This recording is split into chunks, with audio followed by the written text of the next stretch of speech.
Hello बच्चों इस video में हम सीखेंगे depression in freezing point. Depression in freezing point बिल्कुल सेम कंसेप्ट है जो हमने सीखा था एलिवेशन इन बॉइलिंग पॉइंट पिछले वीडियो में। देखिए ये 3 मार्क्स का अगर वो नहीं आता है तो ये आएगा 3 मार्क्स का, याद रखिएगा, ठीक है। अब समझिएगा इसका कंसेप्ट तो सेम ही है। जैसे हमने वहाँ पर मैंने आपको फॉर्मूला बताया था कि डेल टी बी बराबर क्या होता है K B into M, where del T B क्या होता है आपका increasing elevation in boiling point, K B क्या होता है कॉन्स्टेंट और जो आपको क्वेश्चन में मिलता है, और m क्या होता है मोलिलिटी, ये तो आपको याद है। तो यहाँ सेम फॉर्मूला हो जाएगा डेल टी एफ में ये b की जगह f लिखना है, b की जगह यहाँ भी f लिखना है और इंटू m ही लिखना है। यहाँ क्या हो जाएगा मोलिलिटी, ठीक है। अब यार यहाँ पर गलती मत करना, मोलिलिटी होता है रिटी नहीं, मोलिलिटी होता है। आंख बंद करो और सोच लो कि क्या होता है, याद कर लो। मोलिलिटी बताया भैया ने, रिटी नहीं, ठीक है ना। अक्सर बच्चे गलती करते हैं। आप सोच रहे होंगे कि सर क्यों बता रहे हो बार बार, हमें पता है बच्चे हमेशा गलती करते हैं, मुझे पता है। तो मोलिलिटी याद रखना आपके पास, ठीक है। तो सेम फॉर्मूला आपका सेम ही रहने वाला है कि डेल टी एफ बराबर क्या हो जाएगा K F into M. Del T F जो हो जाएगा यहाँ पर, वहाँ क्या था एलिवेशन इन बॉइलिंग पॉइंट, क्योंकि बॉइलिंग पॉइंट बढ़ता है, लेकिन अगर कोई आप चीज़ डालते हो तो उसका फ्रीजिंग पॉइंट घटता है, ठीक है। फ्रीजिंग मतलब जहाँ फ्रीज हो जाती है चीज़ें। तो ये होता है आपका डिप्रेशन इन फ्रीजिंग पॉइंट। तो कंसेप्ट इतना ही है इसका, depression in freezing point F से लिख दिया है, ओके। अब इस वीडियो में जो हम क्वेश्चन करेंगे ना, 2 क्वेश्चन करेंगे इसमें, एक नहीं 2, दोनों क्वेश्चंस बहुत ज़्यादा इंपॉर्टेंट है। प्लस दूसरी चीज़, जो पिछली वीडियो में सिंपल क्वेश्चन कराया था ना, ये सिंपल नहीं है, ये अच्छा वाला क्वेश्चन है। ऐसे ही क्वेश्चन आते हैं बोर्ड में जो थोड़ा सा हमारा दिमाग खाना चाहते हैं, ठीक है। करते हैं इसको, बहुत मज़ा आएगा। इसके नेक्स्ट वाला क्वेश्चन 5 मार्क्स वाला क्वेश्चन है जो बोर्ड में आ चुका है, तो उसको भी नहीं छोड़ना है। चलिए स्टार्ट करते हैं। क्वेश्चन क्या कहता है, देखिए। When 2.56 gram of sulphur was dissolve in 100 gram of CH2, 2.56 gram sulphur को लिया और CH2 में कितना है 100 ग्राम CH2 है, कैल्शियम डाइसल्फाइड इसके अंदर डाल दिया। The freezing point lowered by 0.383। पिछले वाले वीडियो में बताना भूल गया था कि इस क्वेश्चन को आप करेंगे कैसे, तो इसमें बता दे रहा हूँ कि आप लिखेंगे कैसे। बहुत प्यार से सारी चीज़ें लिखिए पहले, ठीक है, जो भी डेटा दे रखा है। तो देखिए यहाँ पर ये कम है सल्फर और ये CH2 ज़्यादा है, तो इसका मतलब ये सॉल्यूट हो जाएगा। तो यहाँ पर मास ऑफ सॉल्यूट लिख लीजिए पहले, या फिर यहाँ पर लिख लीजिए सल्फर, ठीक है। कितना है ये 2.56 ग्राम। उसके बाद मास ऑफ सॉल्वेंट लिख लीजिए, CH2 लिख दे रहा हूँ सीधे, कितना है ये 100 ग्राम। तो सारी चीज़ें लिखिए। अब देखिए इस लाइन का मतलब तो बच्चा समझ सकता है कि the freezing point lowered by 0.383। तो ये क्या है कि फ्रीजिंग पॉइंट कम हो गया है। लोवर्ड मतलब फ्रीजिंग पॉइंट इतनी वैल्यू से कम हो गया है। तो ये चीज़ क्या आपकी डेल टी एफ है या नहीं, ये सोचिए। वो भी क्या होता है फ्रीजिंग पॉइंट में कमी होना, ये भी क्या है लोवर्ड बाई, तो ये भी क्या है डेल टी एफ है। तो आपको डेल टी एफ भी गिवन दे रखा है 0.383 केल्विन, ठीक है। और क्या दे रखा है, calculate the formula of sulphur. हमें फॉर्मूला ऑफ सल्फर चाहिए। जैसे ही ऐसा आता है सो आप तो शॉक हो जाओगे, भैया ये क्या पूछ रहा है सल्फर, वो भी एस लिखा है और ये छोटा सा एक्स लिखा है। तो समझिएगा बात को, देखिए यहाँ पर जो सल्फर है वो किस फॉर्म में है ये नहीं पता। सल्फर बहुत सारी फॉर्म में एग्जिस्ट करता है, S हुआ, S4 हुआ, S8 हुआ, ठीक है। तो यहाँ पर हमें ये नहीं बताया कि ये किस में है। अब ये सोच रहे होगे कि आप ये इस फॉर्म में है, इससे हमें क्या मतलब है भैया, क्यों कंफ्यूज कर रहे हो। तो देखो यार, हमें मोलिलिटी निकालने के लिए एक बात कान खोलकर सुनना, हमें मोलिलिटी निकालने के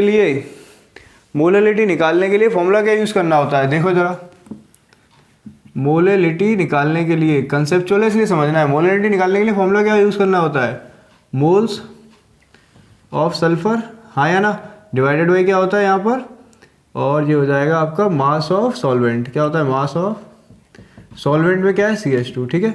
अब यहाँ समझिएगा मोल्स ऑफ सॉल्यूट, सॉल्यूट का मतलब क्या है सल्फर, ठीक है। मोल्स ऑफ सल्फर आप निकालेंगे कैसे, या ढंग से समझना, इसे ढंग से अगर ये समझा दिया तो अपने आप को थोड़ा अच्छा टीचर तो मानूंगा, क्योंकि ये कंसेप्ट अच्छा है इसका। तो हमें क्या सीख क्या रहे हैं, भूल मत जाइएगा कि सल्फर SX क्या लिखा है और ये क्या है, ठीक है।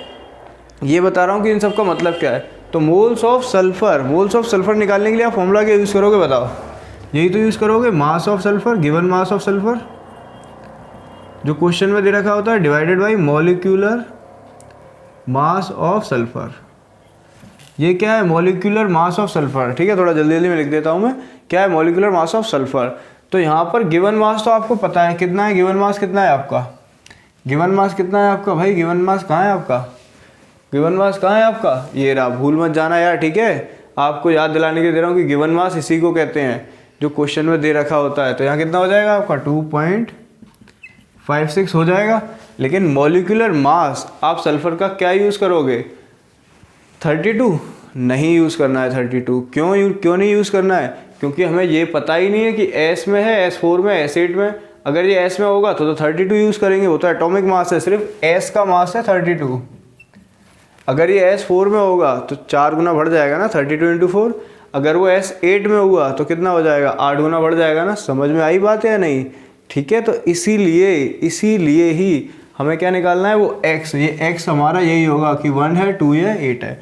तो 100 बात की एक बात समझ लो, हमें यहाँ पर मॉलिक्यूलर मास सल्फर का नहीं पता। ठीक है, तो हम मॉलिक्यूलर मास सल्फर का क्या मानेंगे, हम मानेंगे कि अगर सल्फर, यहाँ समझिएगा, अगर सल्फर S1 है, सिर्फ S है, तो मॉलिक्यूलर मास क्या हो जाएगा इसका, 32। अब सोचिए अगर ये S2 में होता तो क्या हो जाता, 32 × 2, क्योंकि 2 हो जाते। अगर S4 में होता तो कितना होता, 32 × 4। अगर S8 में होता तो क्या होता, 32 × 8। लेकिन हमें देखा में रखा है SX में, तो इसका मतलब क्या हो जाएगा, 32 × x। थोड़ा सा यार समझना भी होता है, ठीक है ना। तो आप समझ गए ये क्या है, 32 × x। तो हमें x में दे रखा है ना, तो हम मानेंगे कि ये 32 × क्या हो जाएगा, x। तो ये आएंगे आपके मोल्स ऑफ सल्फर। आप समझे क्वेश्चन या नहीं? दोबारा से एक बार रिपीट कर दे रहा हूँ, कन्फ्यूज़ हुए होगे थोड़ा बहुत। क्या कि हमें मोल्स दे रखे थे, ये हमें मास ऑफ वो मास दे रखा था, CH2 का मास दे रखा था, डेल्टा TF भी दे रखा था। हमारा फॉर्मूला होता है डेल्टा TF बराबर KF × M। M क्या होता है, मोलरिटी। मोलरिटी निकालने के लिए हमें मोल्स ऑफ सल्फर निकालने पड़ेंगे। मोल्स ऑफ सल्फर के लिए हमें गिवन मास अपॉन क्या होना चाहिए, मॉलिक्यूलर मास। लेकिन हमें ये नहीं पता कि ये किस फॉर्म में है, तो इसलिए हम इसका मॉलिक्यूलर मास नहीं निकाल पाएंगे। ठीक है, तो इसलिए हमने इसको माना है कि ये SX में है, तो ये 32 × x हो जाएगा। Okay, clear? दोबारा सुन लीजिए क्या है, दोबारा इसलिए कह रहा हूँ यार, एक भी नंबर मैं चाहता नहीं हूँ आपका कटे। अगर क्वेश्चन ऐसा आता है तो अच्छे से करके आओ आप, ठीक है। तो SX का मतलब क्या है कि किस फॉर्म में हमको नहीं पता, इसलिए इसका मॉलिक्यूलर मास ऐसा होगा। नहीं भी समझ में आया हो तो यार SX लिखा है ना, तो डायरेक्ट क्या कर दो, S का आपको एटॉमिक मास कितना आएगा, 32, तो डायरेक्ट 32 से इंटू कर दो, तो 32x हो जाएगा इसका मॉलिक्यूलर मास। तो ये हमने रख दिया। मोल्स ऑफ ये कितने आ गए, तो यहाँ आप सीधे फॉर्मूला लगाते हैं। फॉर्मूला क्या हो जाएगा आपका, फॉर्मूला क्या होता है, डेल्टा TF बराबर KF × M। M क्या है, मोलरिटी। डेल्टा TF कितना हो जाएगा आपका, डेल्टा TF आपको गिवन है ना, गिवन है या नहीं है, गिवन है, ये रहा 0.383। ठीक है, KF कितना है आपका, KF की वैल्यू आपको दे रखी है, देखिए KF आपको गिवन है यहाँ पर, हाँ है ना, KF गिवन है ना, तो KF हम यूज़ कर लेंगे, कितना है 3.83। यहाँ आप डेटा में भी लिख सकते हो, KF बराबर 3.83। अब इनटू मोलरिटी क्या हो जाएगी इसकी, मोलरिटी क्या होती है, M। मोलरिटी क्या होती है, मोलरिटी ये रही, यहाँ से समझिएगा। मोलरिटी क्या होती है, M।